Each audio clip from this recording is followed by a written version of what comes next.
안녕하세요. 주식변호사입니다. 주님, 원익홀딩스에 대해서 좀 구체적으로 살펴보는 시간을 갖도록 하겠습니다. 2025년이 마무리가 되었죠. 그래서 원익홀딩스의 주가도 사실상 이제 조정보다는 상승 쪽의 무게가 압도적으로 쏠렸다는 것을 보여주었습니다. 그래서 일단 영상을 보시는 원익홀딩스 주주분들도 2026년, 이제 2025년에 못 챙겼던 수익을 2026년에는 원 없이 마대자루로 다 챙기시는 그런 풍족한 한 해가 되시길 기원하도록 하겠습니다. 자, 이제 원익홀딩스 좀 살펴봐야 될 게 있어요. 뭐냐면은 지금 이제 CES 관련해서입니다. CES. 안 그래도 지금 원익로보틱스가 이제 CES 불발이 되는 거 아니냐라는 지금 노이즈가 좀 생겨서 일단은 요거를 먼저 좀 짚어야 될 것 같고요. 그리고 이제 두 번째로는 CES에서 공개하는 새로운 로봇손이 어떠한 손이냐, 스펙이 어떻게 되고 이게 지금 어떠한 호재를 품고 있느냐, 어떠한 시그널을 품고 있느냐, 요거까지 우리가 같이 봐야 될 것 같아요. 왜냐면은 지금 원익홀딩스 주가가 음봉이 아니라 오늘 로봇주 다 조정 나왔잖아요. 다 현대모백스도 조정이 나오고 했는데 얘만 지금 플러스거든요. 얘만. 자, 그렇다라는 것은 아직 반영을 안 시킨 미반영시킨 가치가 아직 있다라는 것을 의미하고 지금은 그 과정 중에 있다라는 것을 의미합니다. 그래서 우리가 이 두 가지를 좀 미리 선점을 해야 될 것 같은데 결론만 좀 미리 말씀을 드려보자면은 절대 작은 호재는 아니에요, 여러분들. 그래서 왜 그러는지 하나하나 좀 살펴보도록 하겠습니다. 일단 지금 이거를 좀 잠깐 보도록 하겠습니다. 보시다시피 이제 원익로보틱스죠. 원익로보틱스의 CES 부스가 정해졌습니다. 9562번. 이 자리라서 부스가 정해진 건데 이게 무슨 의미가 있냐. 일단 지금 CES 순서가 이래요. 참가 신청을 하면은 이제 주관사 측에서 전시 내용을 토대로 심사를 합니다. 그러고 나서 이제 승인을 해준 다음에 부스 위치와 번호를 배정을 해줬어요. 그래서 원익로보틱스가 여기까지는 이제 왔다는 거예요. 자, 근데 여기에서 중요하게 봐야 될 것은 부스 번호를 부여받았다는 것은 이미 전시자로 확정된 상태입니다. 그러니까 단순 이제 아이디어만 있는 회사, 아직 안 될 수도 있는 기술을 갖고 있는 회사면은 이 심사 과정에서 그냥 빠그러집니다. 근데 더군다나 지금 로봇 하드웨어잖아요. 로봇 손 같은 이 전시는 더욱더 엄격한 잣대로 심사를 합니다. 그렇다 보니까 이 심사 기준이 로봇 같은 경우에는 실물 시연할 수 있느냐, 안전하느냐, 전력 통신 이거 계속해서 끊김없이 주고받고 하느냐, 물류 반입 일정이 어떻게 되느냐 이런 거를 이제 좀 더 깐깐하게 봐요. 그래서 지금 만약에 불발이 되는 경우도 있긴 있어요, 여러분들. 불발이 되는 경우도 있는데 그 이제 어떠한 경우냐면 회사 파산 이제 나고 법적 이슈나 수출 반입 문제, 치명적 안전 문제 또는 천재지변 요런 게 있을 경우에는 우리가 이제 뭐 안 하겠습니다라고 철회, 불발을 할 수는 있어요. 근데 지금 원익로보틱스 같은 경우는 그게 쉽지가 않은 게 뭐냐면은 신뢰도가 박살이 나는 거예요. 철회하면은. 왜냐면은 지금 원익로보틱스가 독고다이로 로봇손을 만드는 게 아니잖아요. 누구랑? 파트너인 메타와 같이 만들어요. 원익로보틱스가 우리 철회하겠습니다. CES 그냥 우리가 나가겠습니다라고 하는 것은 메타한테도 리스크예요, 여러분들. 그리고 다음에 참가 자체도 불이익이에요. 그렇다 보니까는 손해는 막대하게 떠안으면서 CES를 이제 뭐 참가 불발이 된다. 이건 좀 지금 원익로보틱스의 구조를 봤을 때는 상식적으로 좀 말이 안 되는 상황이다라고 보시면 될 것 같습니다. 그렇다 보니까는 지금 이런 식으로 부수까지 다 정해졌어요, 여러분들. 다 이렇게 정해진 이러한 지금 상황이다 보니까는 굳이 원익로보틱스가 이러한 리스크를 다 떠안고 그렇죠. 이거 만약에 철회한다. 우리 참여 철회하겠습니다라고 하면은 오히려 더 메타가 이제 같이 안 하겠죠, 여러분들. 그러니까 지금 이러한 리스크가 있다라는 것은 결국 저는 이거 같아요. 원익홀딩스의 주가가 좀 내려가길 바라는 그런 세력들의 음모가 좀 더 이렇게 작용이 되고 있는 게 아닐까 싶기도 합니다. 자, 그러면 여기에서 이제 우리가 또 중요하게 봐야 될 부분이 있습니다. 바로 CES에서 공개하는 새로운 로봇손이에요, 여러분들. 이게 이제 3G로 이제 3G가 스탠다드고요. 그리고 이 3G가 4G까지 또 확장이 됩니다. 그러니까 3, 4G 이렇게 유연하게 확장이 되는 구조다라고 보시면 될 것 같고 보시다시피 이제 equipped with 16 프레주어 센서 즉 16개의 촉각 센서가 그대로 탑재가 돼요. 근데 차별화된 게 있습니다. 업그레이드가 됐어요, 여러분들. 그리고 이렇게 보시면은 사실상 캔버스와 이더넷까지 적용을 한다라고 합니다. 이거 굉장히 중요합니다, 여러분들. 제가 여러분들 서두에 말씀을 드린 게 절대 적은 호재는 아니다라고 말씀을 드린 답지가 여기 있어요. 캠퍼스와 이더넷. 제가 잠시 후에 좀 말씀을 드릴 거고 여기에 있어가지고 센서의 위치까지 바뀌었어요. 정말 중요합니다. 그러면은 이게 어떠한 의미가 있고 결국 그러면은 CES에서 공개하는 로봇 손 자체가 이걸 봐야겠죠. 뭐다? 그 전에는 연구실에서 머물렀지만 이제는 상용화 수준까지 근접했는지 요거를 봐야 되는데, 그 전에 일단 주주분들과 이 퍼즐 조각 좀 하나만 좀 끼워놓고 가시죠. 로봇의 심장이라고 불리우는 배터리 주식입니다. 2차 전지인데, 근데 공교롭게도 지금 이 주식이 뭐 그냥 단순한 2차 전지는 아니에요. 이제 두산 에너빌리티처럼 원자력 쪽, 이 핵 쪽에 지금 속합니다. 2차 전지인데. 그래서 이제 핵 배터리라고도 하고 원자력 배터리라고도 하는데, 제가 요거를 말씀을 드리는 이유는 지금 원익홀딩스처럼 거래량을 수반시킨 상승이 아직도 안 나왔기 때문에 좀 말씀을 드리는 거예요. 그래서 우리가 요 퍼즐 조각 하나만 좀 맞춰보고요. 그리고 이제 원익홀딩스가, 원익로보틱스가 CES에서 보이려고 하는 로봇손 어떠한 가치를 지니는지 바로 넘어가 보도록 하겠습니다. 세계적인 휴머노이드 기술 발전에도 불구하고 아직까지 해결하지 못한 난제로 남아있는 분야가 있습니다. 바로 배터리인데요. 현재까지의 휴머노이드는 비약적인 기술 발전을 이룩시켜서 벌써부터 이렇게 사람을 복제하는 수준의 휴머노이드 기술을 중국에서는 선보이고 있는 상황입니다. 그래서 보시면은 완전 인간을 모방화하는 이러한 휴머노이드 개발 발전 단계에 진입한 것을 확인을 할 수가 있는데요. 하지만 결정적인 문제는 이 휴머노이드 로봇이 20kg 이상의 무게를 상하치 않은 이러한 단순 반복 작업을 하더라도 평균적으로 1시간을 못 가 멈추는 현상이 전 세계 공통적인 문제로 감지가 되고 있고, 이게 이제는 심각한 수준까지 집중 조명이 되고 있는 상황입니다. 현대차가 조 단위를 투자해 인수한 이 보스턴 다이나믹스의 아틀라스 같은 경우 배터리 용량은 세계 최고 수준을 보여주고 있어요. 무려 3700W입니다. 자, 이는 단순히 걷는 정도면 4시간 이상을 구동을 할 수는 있지만은, 자, 여기에서 유리기판이나 엔비디아 실적 발표에서 강조한 이 고도의 추론 작업을 통과한 이 AI, 고도의 AI 반도체를 적용을 시키더라도 무거운 짐을 드는 순간 1시간도 못 가 멈추는 현상이 감지가 되고 있어요. 그리고 이제 테슬라의 옵티머스 이 배터리 용량도 오히려 보스턴 다이나믹스보다 더 적은 2300W이고요. 유비테크의 워커 S1마저 단 2000W로 배터리 용량이 기술의 한계를 막아버리는 이러한 현상을 생성시키고 있는 상황입니다. 그래서 이 난제 해결사로 현재 이 전고체 배터리가 재차 지금 불씨를 지피고 있는데요. 이는 액체 전해질을 고체로 대체를 한 것이고 화재 위험까지 낮으면서 에너지 밀도가 높기 때문에 대량 양산까지 유리합니다. 그래서 현재 휴머노이드의 최종 난제라고 불리고 있는 이 배터리의 마지막 퍼즐에 적합한 수준이다라고 강조를 하고 있는데요. 하지만 결국 이 전고체 배터리도 이 방전 시간이라는 것은 존재하기 때문에 인류는 오히려 영원한 수명을 가진 불멸의 배터리, 인피니트 배터리를 요구할 수밖에 없는 상황인데요. 그래서 현재 미 항공우주국인 나사와 그리고 테슬라는 이 배터리 수명을 종결을 짓기 위해 유일한 해결책으로 원자력 배터리, 즉 뉴클리어 배터리, 핵 배터리를 제시한 상황입니다.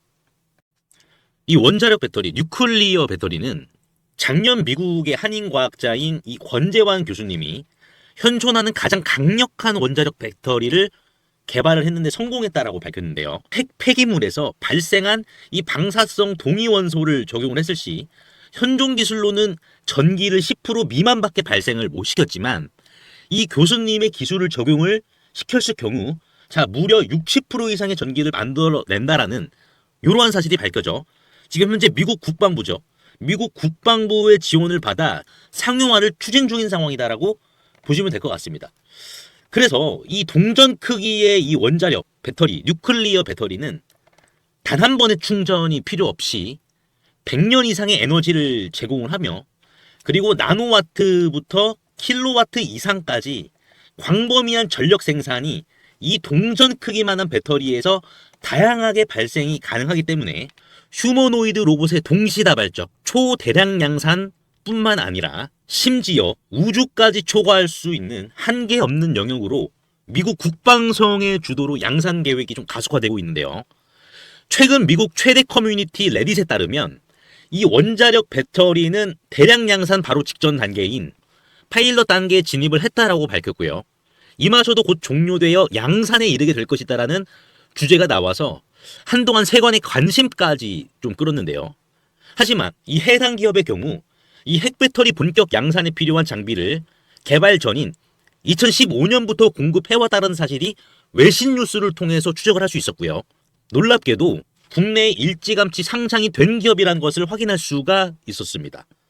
또한 이에 관한 원자력 배터리 반도체 특허까지 이미 한국 원자력 학회에 등록이 되어 있었기 때문에 더욱더 충격이 아닐 수가 없는데요.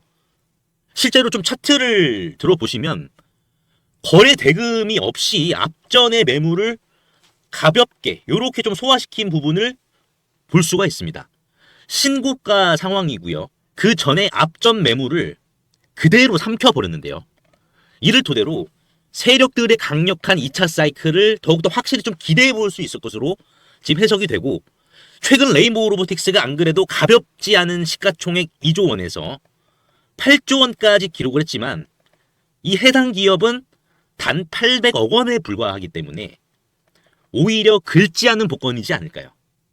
그래서 내가 최근 두산 에너빌리티, 하마오션, 이수 스페셜티 케미컬, 레인보우 로보틱스 등 이러한 주도 테마에서 만족할 만한 수익을 못 봤다라고 하시는 분들은 이제는 아쉬워할 필요가 없이 이 단 한 종목, 긁지 않은 복권주만 여러분들께서 긁으신다면 수익에 대한 고민은 해결되지 않을까요? 하다못해 매수보다 종목 이름이라도 확인하시는 게 여러분들 투자 판단에 있어서 도움이 되지 않을까요?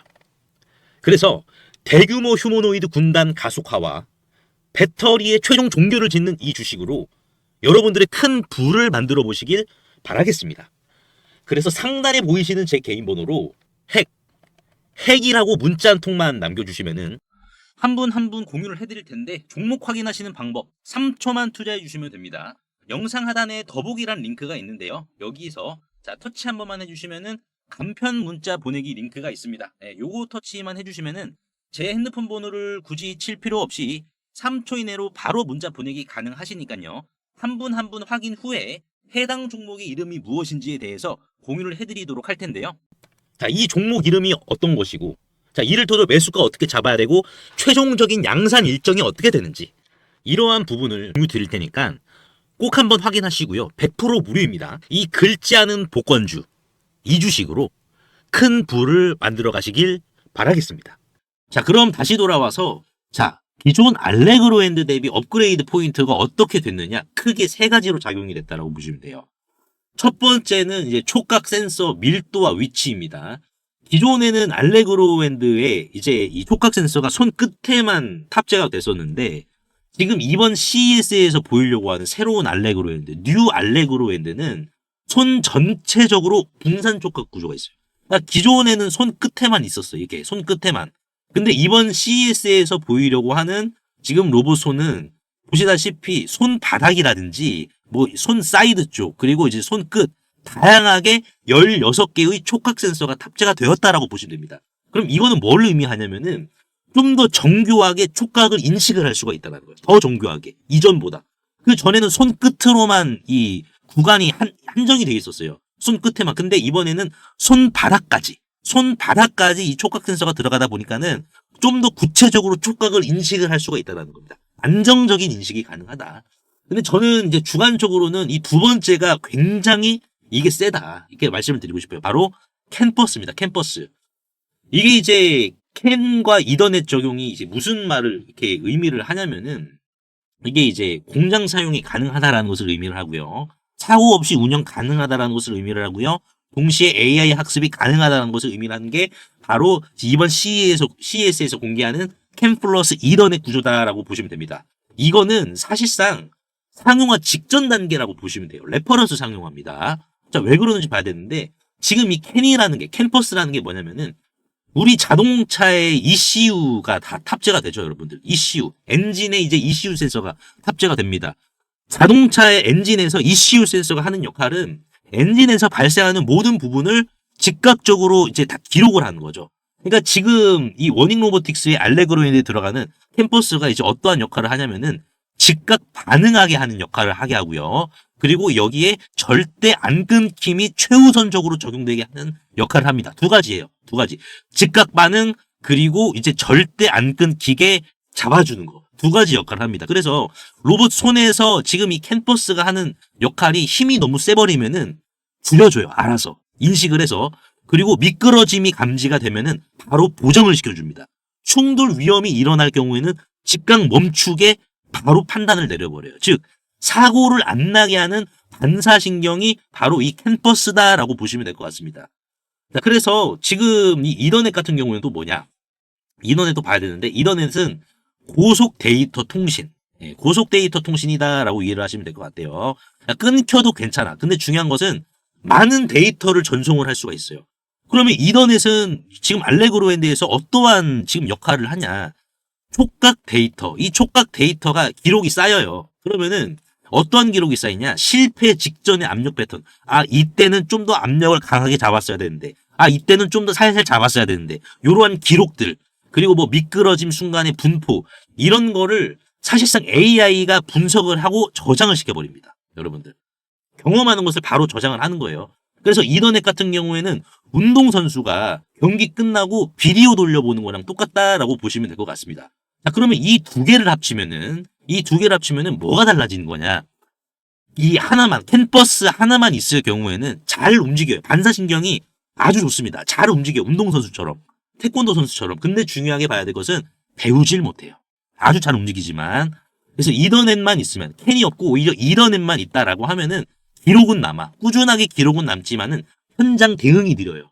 근데 지금 알레그로 핸드는 이 두 가지를 한 그릇에다가 담고 있잖아요. 그렇다라는 것은 뭡니까? 이거는 배우는, 내가 작업하면서 실시간으로 배우는 구조가 된다는 거예요.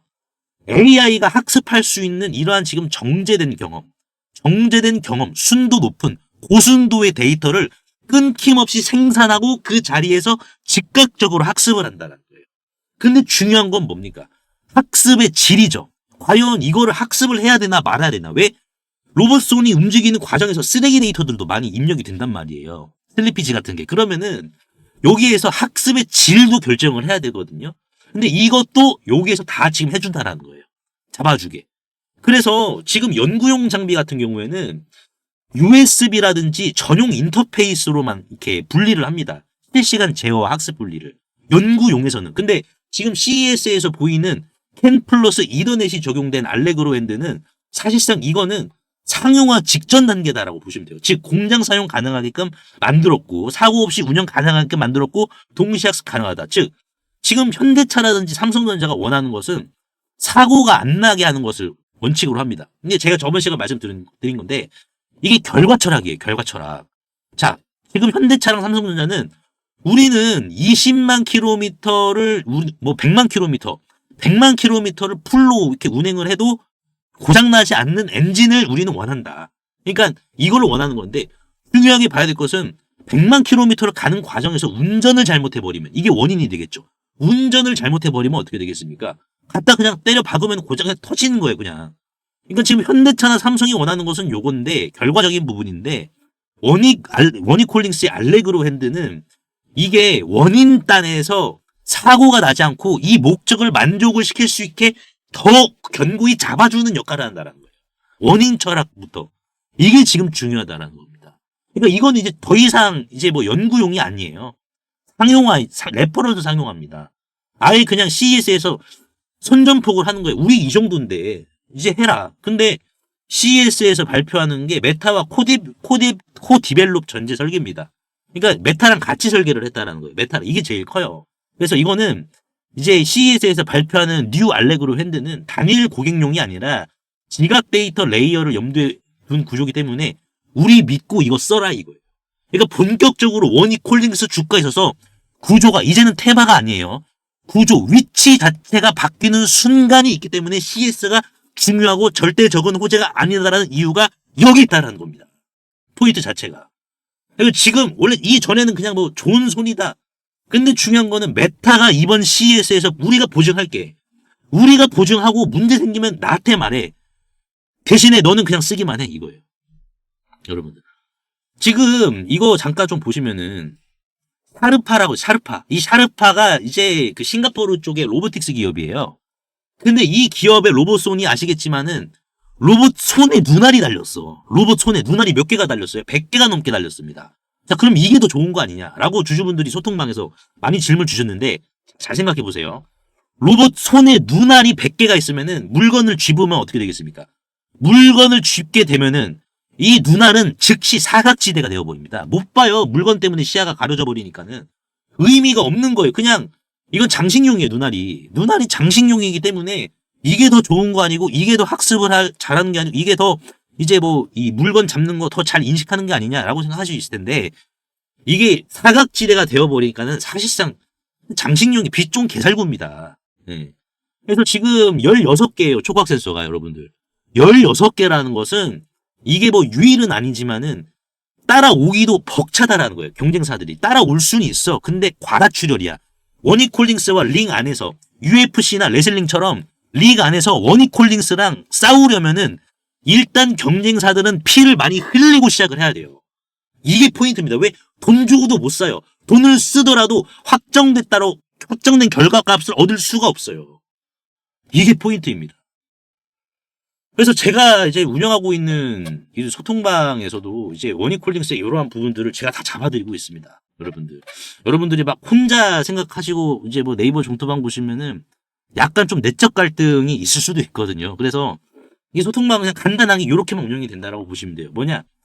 자, 우리가 어디서부터 수익을 지킬 준비를 해야 되는지. 지킬 준비입니다. 더 오를까? 이게 아니에요. 우리가 어디서부터 지킬 준비합시다.